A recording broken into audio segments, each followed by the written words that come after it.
It's one of our favorite times of the year, college football. It's time, y'all. Some teams have already had their first games. LSU plays this Sunday, so we're very excited. But today we're going to talk about the role branding versus marketing and advertising play in college football. Yeah, I'm super excited because this is my favorite time of the year. I live for this. Yes. In fact, it was kind of funny because one of my friends I used to work with, he used to relate this to because his wife never understood why football was such a big deal, and he said, well, look, let's put it in perspective. Like, if you can only go shopping like one day a week, like for clothes or anything like that, but it's only in 3 months. Certain part of the year, 3 months of the year, but only one day a week. You can only read about it, but those days are the only days you go shopping. You would probably really focus on those days shopping. She goes, oh, wow, that's actually a pretty good perspective. It's like, oh, there you go. Well, everybody, I'm going to introduce Mike. This is Mike Payne. He is normally behind the scenes, flipping between the cameras, but today we're bringing him on the camera. So everybody give him a warm welcome. Yay, Mike. Yes, I like being behind the camera a lot better. We got Will taking my duties today. Really glad he's here. Hi. Little voice back there. That's awesome. I don't know. I think that when it comes to a sport like football, which is one of the biggest sports in America, I feel like it's not just about the actual sport. It's about the hope that it gives people. Because you look forward to it, and it gives people other things to focus on other than the everyday grind, Especially when it's the beginning of the year. College football, and I think we're going to see a little bit a change in college football this year just because of all the NIT and the money that's being involved, and it changes the sport dramatically, which kind of hurts my heart. It's the biggest difference between college and pros is the fact that you actually have these guys trying to make a difference to get to that next level. And it does. I think it's going to change the game. But, it's at the beginning of the year, everybody has a hope. Everybody has a dream. Everybody thinks they could do it. Like LSU had some pretty sucky 2 years, especially following the best actual year they've ever had, and could be considered the best college football career ever for a season. Yes. That was pretty amazing. So another perspective, which I thought was pretty neat, is Shannon's actually been on the field for every game the last 4 years. This will be her first game come Sunday that she actually gets to watch LSU play. This is a really sad time for me. I honestly don't know how I'm going to feel on game day because when I think game day, y'all, like I'm hearing the band, everything replay out in my head, but it's me as a cheerleader. So my experience and my whole thought of this being behind the scenes on the game day and on the field while all this is going on, like I definitely bring a different perspective than a fan that's in the stands the whole game because it's just completely different for me being on the field and all the things lining up toward the start of kickoff. It's really sad, y'all. So if you see me on Sunday in the Superdome, I might be crying. Okay. Well, only if LSU's losing, I think. No, I'm gonna be when I hear pregame, I'm gonna tear up a little bit and be like, I'm old now, I don't matter anymore. So. Oh, that's too funny. No, you definitely you matter to us, so that's important. So let's dial it back. Let's talk a little bit about not necessarily the sport itself, but college football in general and the branding that it takes. Some of the things that. And I guess in football in general, like a lot of analogies, I'm a big analogy kind of person. But when you think of, like, let's say the Dallas Cowboys, even though it's not college, but the Dallas Cowboys, in your head, you automatically picture that star. You automatically picture the cheerleaders. The boots, it's a big branding play. But the fact is, if they have a terrible team, nobody buys tickets. So that's really, to me, is the biggest thing between, like, branding and actually execution of marketing strategy. Yeah. So if you look at that and as an analogy, your branding is going to be who you are, the images that you think, the culture that you kind of create for that business, which is it's a long-term play. It's not necessarily something that's going to generate revenue right away. Generating revenue is the blocking, the tackling, hiring the right coaches, having the right player personnel, right, and those kind of things, the strategies for each game. There's a lot that goes into it, and that's just like advertising. So yes, branding is very important, but if you want to generate revenue, it's actually more imperative. What's going to get the people there? Because you can have this amazing brand all of you want, but if people are only going to show up for 2 games out of the year,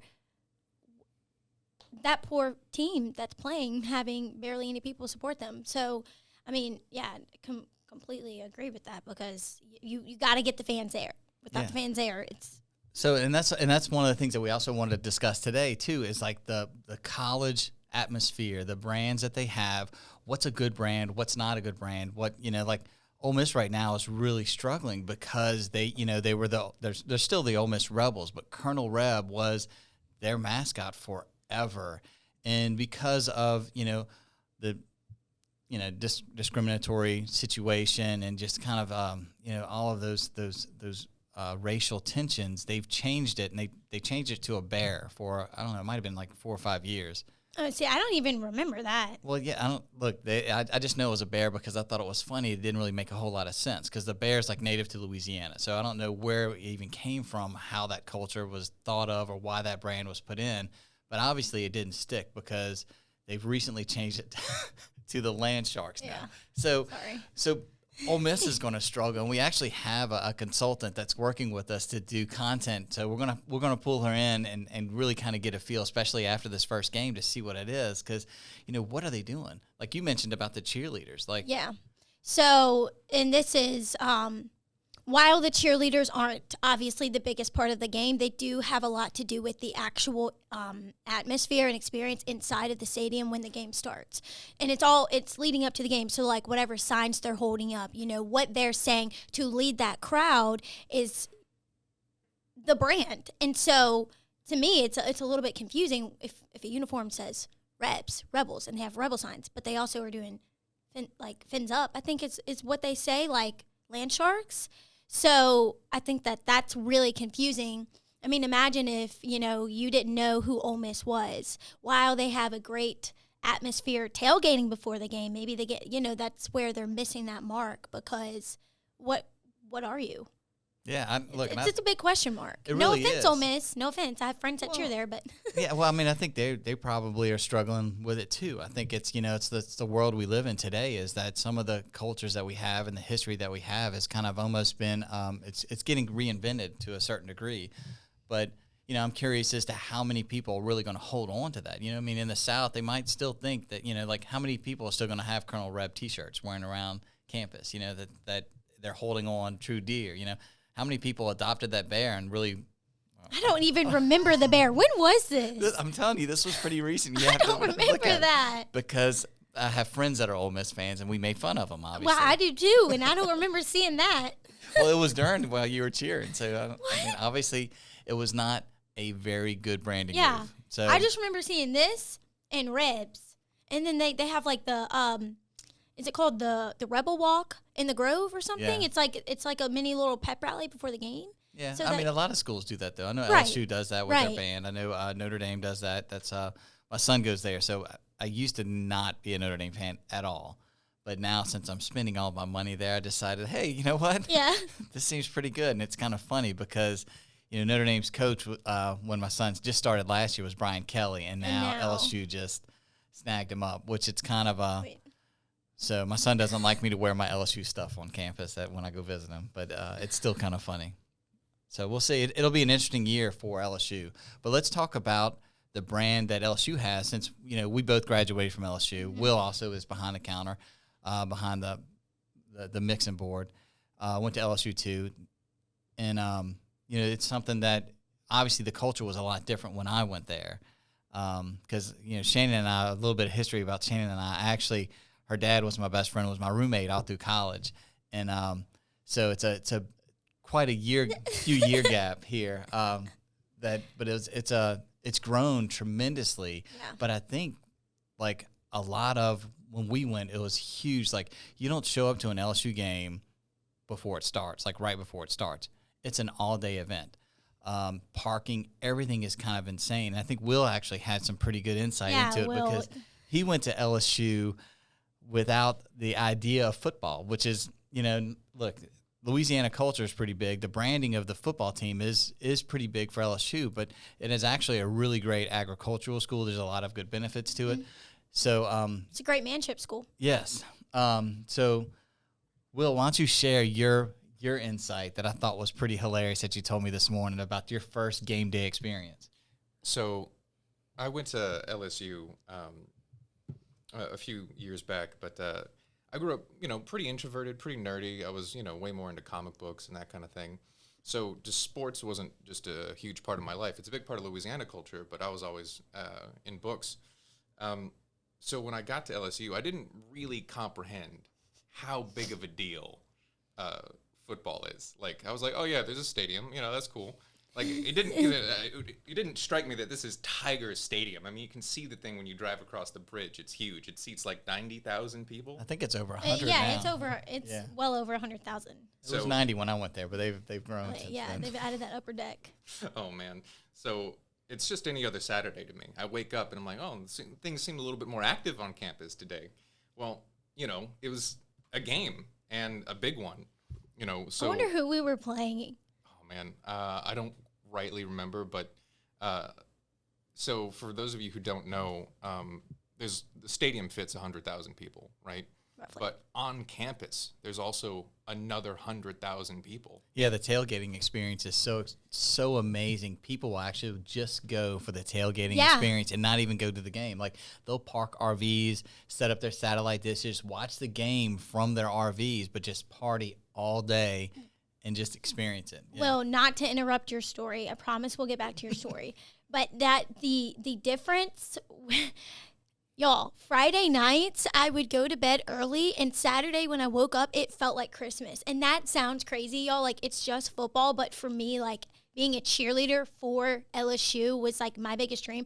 Swear, as soon as me and my roommate would wake up on Saturday mornings, immediately we would play Call 'em Baton Rouge while we're getting ready. It was like this. It was like yeah, Christmas that's a morning. big Garth Brooks song, which he actually played in the stadium just recently and sold out. Sadly, I wasn't there, but I could hear it outside. That's actually even sadder, I think. But no, like Saturday mornings when it was a home game was like Christmas morning for All me. right, so Will, tell us about your Saturday morning. So what happened when you went outside? Well, I was like, okay, I'm gonna go, have a day on the town, go drive, and go see Baton Rouge, and yeah, that didn't happen. You cannot leave campus if you're there, So I mean, I tried to leave at 9 a.m. There's no way. It's impossible. The thing is locked. Like, you cannot drive. You'd have to walk out. Yeah. But I tried. So I got in the car, and it took 6 hours to just make it around the campus. It's crazy. It's a fun time. Hopefully they will be adding more parking soon. Well, it's insane trying to leave, especially when it's a night game, and trying to even get out of it just because it's not built for that. No, I was that going to kind say of it's a campus that's built for walking to and from class. That's beautiful. It's got trees everywhere. I mean, it really is a beautiful campus. But to hold 200,000 people, it's not ideal. I mean, I don't know if anywhere is though. I mean, if you think about it, even NFL stadiums and big concerts and those kind of things, they don't look for a venue of 200,000 people. It just doesn't happen. So, especially down south, the sports here are pretty dynamic. But even going back to branding, so let's think of other colleges that have a good brand. And again, we're going to reach out to you guys. We really appreciate everybody listening. This is something fun for us. Yeah. But your feedback is imperative. So you tell us your favorite brand, your favorite mascot, your favorite, and why you think it's significant. Like, we mentioned Notre Dame earlier, the gold helmets, Rudy. I mean, all of that, it plays a big role in those kind of branding. Yeah, it puts a bad taste in my mouth, but Alabama has been a consistent brand throughout. I mean, it doesn't even have to do with the fact that their football team is always good. But I mean, it does go you back to see the whole, Alabama A, you Yep. see the elephant, you see that crimson red, roll tide, even that houndstooth shit that they used to have, like The what? from Bear Bryant. That's that checkered looking Oh, stuff. they still have that. Yes, I that's forget what what I'm that print. saying. Yeah, It's like I think it's called houndstooth or something like that. it's but through and it's through amazing yes. branding, because even the cheerleaders where they tie it, it's that print around their ankle. Like, it is very well thought through. And I cheered twice at Alabama, and it was an awesome experience. And I looked forward to cheering, even though I don't like Alabama. I looked forward to cheering in their stadium because it's awesome. Yeah. Kudos to them for that. And it's not just about the football game. Through and through, Alabama, everybody knows what to expect when you hear Alabama. Yeah, and there's no doubt. And the fact that they, took LSU's coach, It's a little bitter too, but Nick Saban's probably one of the greatest Greatest of all time. that has ever coached the game. I mean, he will. I don't know if anybody's ever going to succumb what he's been able to do. You think he still loves LSU? I look, I think it holds a special place in his heart. And really, look, I'm not bitter that he left, because when he left LSU, he left to go play, like, coach Miami. He knew he could accomplish. He got the championship game. He said, all right, he's just one of those guys that's a competitor. He says, I want to see if I can do it on the next level. Well, the problem, I think, in the pros is that he doesn't have as much control. Like, you can only have one or two really good running backs in the pros, and they make a ton of money. So it's not like you can sit them. Right. But on that college level, like, if you look at Alabama's roster, he probably has 5 running backs that have the capability to go to the NFL level, like really good running backs. And because he has full control of them, he can say, well, sit your ass down if you have an attitude. Oh, you dropped the ball? You know what? I've got another guy ready to go. He has the control to do that, so these guys are going to be motivated to play a little bit harder. I think he had a hard time trying to find that motivation. But, again, one of the greatest things that Saban did for us outside of building the infrastructure for LSU to continue to win is he passed on Drew Brees. He took Dante Culpepper for the Miami Dolphins and said, no, Drew Brees is injured. So the Saints got Drew Brees, which, again, was a huge win for the Saints. So you know what? Thank you, Nick. If you're listening, appreciate you, brother, because you allowed Les Miles to create a couple championships. With he kept your coaches and just kept running on. So it was kind of a good deal. So yeah. And then as far as we've talked about the importance of the branding, because branding is a piece of marketing and advertising. So now let's talk about which teams maybe do the brand. They might not be as well known, but they do a great job at getting people to the games. All right, it is. So who do you think? I'm thinking of like a smaller university that's done pretty well with that. I'm thinking. Well, and again, this is still somewhat local. Like Southern University, their branding is not necessarily their football team as much as their culture and their band. If you have never seen Southern University's marching band, it might be one of the most entertaining bands in the world. They are so much fun. They have the really awesome dancers too, yes. right? But I mean, the whole band dances. Like it is like super entertaining. Like those guys have so much energy. They are probably in better shape than most of the guys on the football team.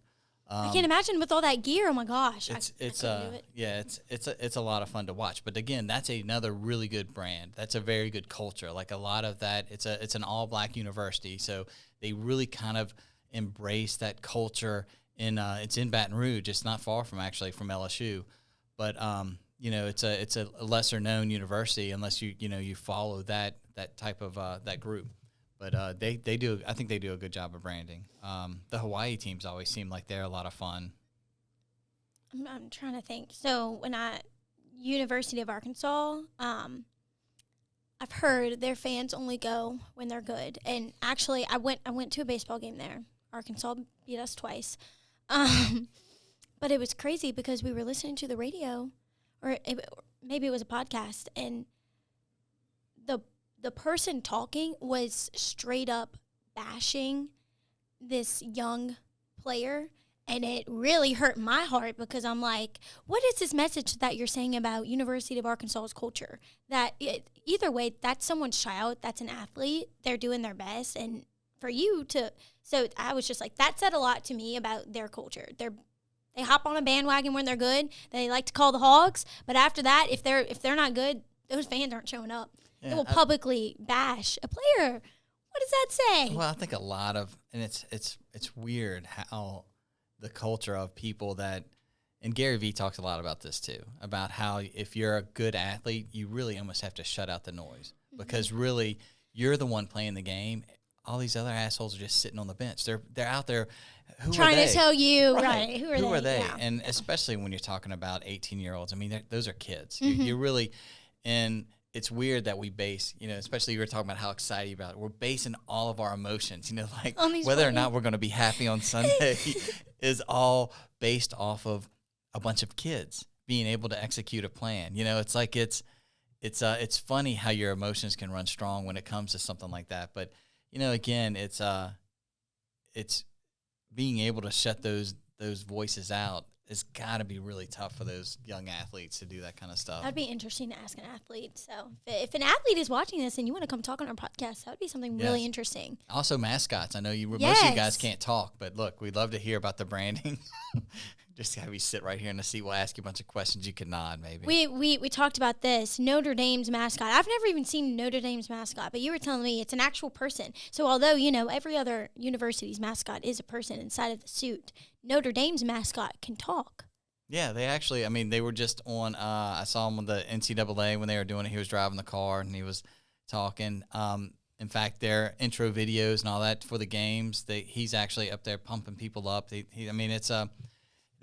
think they have like 4 or 5 different guys that all dressed like, leprechaun Irishmen that really usually athletically built, do flips and all that kind of stuff. But that's part of their culture. And it'd be really interesting to kind of get their insight because they're not masked. Probably similar to you, because you weren't masked as a cheerleader. You have certain responsibilities as far as like when you go to parties and who you are. People know you outside of, like, you kind of, not necessarily, you're probably not as big of an icon as a mascot would be. You might be, but it's like there's certain things that you probably, rules and restrictions, I'm sure you have to apply. Oh, yeah. Oh, yeah. And also, though, on college game days, y'all, those cameras are everywhere. And if you're on the field, a camera can catch you at any second. So you are just butt, picking your nose. Yeah, you have to be prepared for anything at any moment. But actually, during 2020 football season, we did have masks. And when I tell you, that made that job so difficult. Not only could you not breathe, but like if you try to talk with that cloth mask on, you're choking on the mask. And so it was like you were cheering, but without using your voice. So it's like I can smile, but you can't see my smile. So it's like extra jumping, extra rallying of palms and signs, because it's without your mouth. It's kind of just like you don't really know what I'm saying. Funny story about you too, and this is just, I guess, one of those iconic things about you. Everybody's watching you. It's not just ESPN and all that, but somebody had, this was last year during the football season, somebody had forwarded me and forwarded my wife and forwarded, like, hey, is this Shannon? Basically, somebody on TikTok was filming Shannon cheer and said, please, somebody tell me who this is. I'm in love with her. His name was Ferris. And it was funny because you look through it and everybody, like, so again, people know who you are all the time. They're looking at it. Yeah, there was thousands of people tagging me. I had no idea who these people were, but you don't know who's watching you. I'm like sitting there, I'm crying because it was one of my last games. I'm like, and people were commenting, why is she touching her eye? That's gross. I'm like, okay, granted, that is gross, but what are you gonna do? So. People, again, those are people on the sidelines. Yeah. Fuck them. So, but yeah, shout out Ferris. I still have people commenting on my TikToks actually asking me about him. I'm sure he's a really nice guy. He's in high school. And so I was just like, thank you, but no thanks. All right. So, yeah. And then the Shaq video of me also went pretty viral. Actually, I think ESPN and SEC Network posted it. So I think we actually posted that on our TikTok. On our TikTok, we did. I posted like a little clip of it. Yes. Yeah. So what was that like? Because that was pretty. Shaq is probably one of the most iconic people, just in the world. But we like to claim him as an LSU Tiger because he was there, and he actually went there while I was there. And he has a statue now outside of the PMAC. So I like to tell everybody I went to school with Shaq because it sounds like we're best buds, but he has no idea who I am. So you see videos and pictures of him, he's a big guy. When you're someone like me who's 4'11", standing next to him, it is like a monster. And so all of us cheerleaders are so excited because Shaq is standing right behind us in the middle of a game. Okay, like we stopped cheering. We're like, Shaq, can we take a picture with you? So I try to get up next to Shaq so I can, I couldn't even reach him. He's so tall. And so I'm standing there posing for the picture, and then all of a sudden I start levitating up into the air, and I'm like, oh, Shaq is lifting me with his 2 hands, my entire body. And when I tell you his hands are like, they're huge, okay? He just starts levitating me. And he wasn't even using his legs. It was just his arms. I'm like, just oh my right gosh. Up over his head. Oh my gosh. So then I start cheering, and ESPN actually got that on, I forget who we were playing, Georgia? No. Auburn? No, it wasn't. I don't know. Florida maybe? It was one of the biggest games that season, and that was already. Well, that's why Shaq would go. He Yeah. goes to the big games usually, so and walks around. Oh my gosh, that's gonna bother me. I don't remember who it was, but anyway, so yeah, that was a very cool experience for me, getting lifted up by Shaq and that being caught on TV. And so everyone kept asking, they wanted to claim that it was their kid getting lifted up by Shaq, but it was me. Yes, it was. Yes, it was. We got the video footage to prove it. Yeah. So, because I saw, many different parents, oh my gosh, is that so-and-so? And I'm like, no, because you couldn't really tell at first. It was just a tiny little brunette girl being lifted up. But, yeah, I need to get that framed. I still don't have it framed. Yeah, So, anyways, but, yeah, that just goes along with the entire game day experience. You have icon figures coming back to big games, and it's just really insane how big college football is. I mean, especially in the South. And so this is just like the branding, marketing, advertising, everything goes into it,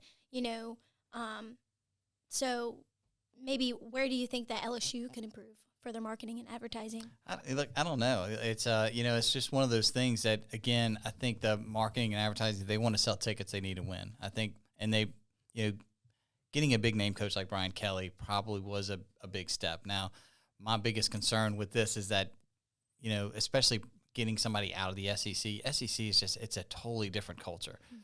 But, Kelly did it with, like, Notre Dame has a lot of strict restrictions on who they bring into their campus. And that's one of the things I actually like about Notre Dame now that, my son's there, and I've actually met some of the kids that play, and you kind of understand their culture.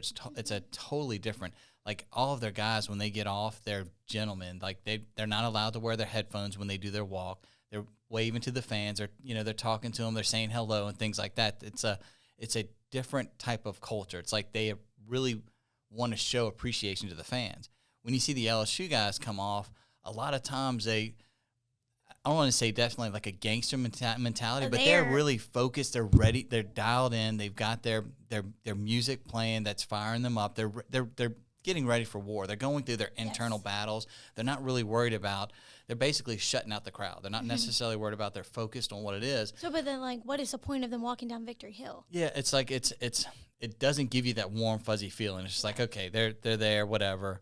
And again, it's not every one of the players, but it felt like it was the majority of them. But it was every one of the Notre Dame players. If Brian Kelly's going to make that change? I don't know. We'll see. Interesting to see. Yeah, I mean that's going to be part of maybe the branding or part of the things, because that's not going to change whether or not they win games, I don't think. Right. But that is part of, some of those things. Because look, when I was a kid, my one of my best friends' dad was, and this is like when I was in 5th grade, was one of the coaches at LSU. And he allowed us to go in the locker room, which was, again, it designated as something that I'll remember forever. Mm-hmm. But, like, I saw Dalton Hilliard, Alan Risher, Eric Martin, both Hilliard and Martin end up playing for the Saints later on. But those are, like, the icons in my world.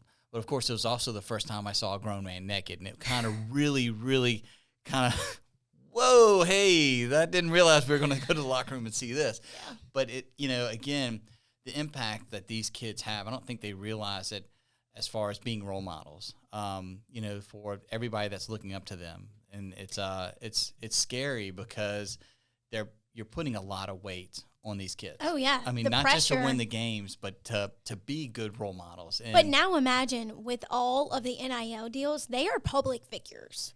They are public figures. Like, so that's Arch Manning getting, $20 million to go play at Texas. Well, there is someone who I think particularly as a coach has done a great job with marketing and advertising, Kim Mulkey.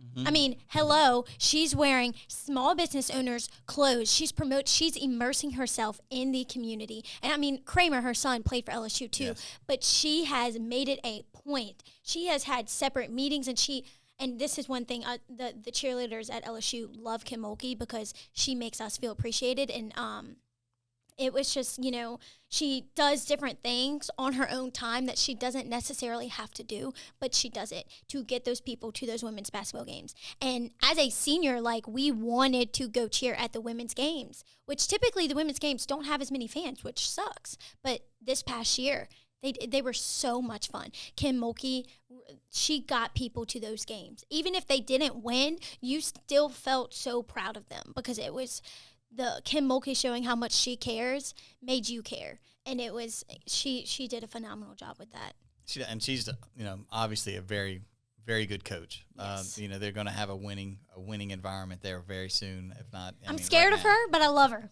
Scared of her, but I love her. Well, it's kind of a little bit of respect kind of thing too. But yeah. look, and she is, like what you said, immersing into that culture there. You can tell she loves the school. She loves what she does. I mean, that's part of it. I mean, and that's one of the things that we're trying to do is like encourage people to do what they love. I mean, that's part of the entrepreneur world that we live in right now, especially now more than ever. I mean, if you are passionate about what you do, it shows. And when you can almost have success, and you can't necessarily look and see for success immediately, right? Because it takes a little bit of It time. does. You have to have patience. But if you love what you do, it's no longer work. So it's you just get paid for doing what you love. And another side note, since we're talking about basketball coaches, Will Wade Connor near about cried. Connor loved Will Wade. The cheerleaders, we loved Will Wade. And I don't know if he does this just to be kind, but I swear he would recognize our faces. I'd be walking to class, and he would always wave. And it just really, the basketball staff, like, they recognized the cheerleaders. And Will Wade would come talk to us in the summer before our season really started, and I will never forget this. We were having a meeting in the Lawton room, and Will Wade walks in, and he's like addressing all of us, very kind, and he said, he gave us a little motivational speech, like, raise your hand as high as you can, now raise it higher, and if you could move it higher, then that means that, you're not giving it your all, like, go above and beyond. And so we were just like, oh my gosh, like, Will Wade is recognizing us, because although, we cheer for every team, not every coach goes out of their way. And it's the smallest things that made us, like, we loved Will Wade, and we also love Kim Mulkey. So, but yeah, it was. I think that's a great lesson in life, though. I mean, really, just as far as being kind to others, you don't really know how that, even just saying hello to people. And that's one of the things I hated about the masks, is that you couldn't see smiles. And I think that created, if you can't see somebody smile, you just really don't know what it is. And again, it's hard to even say hello to people, because you could just all like, what? Yeah. Huh? But, Yeah.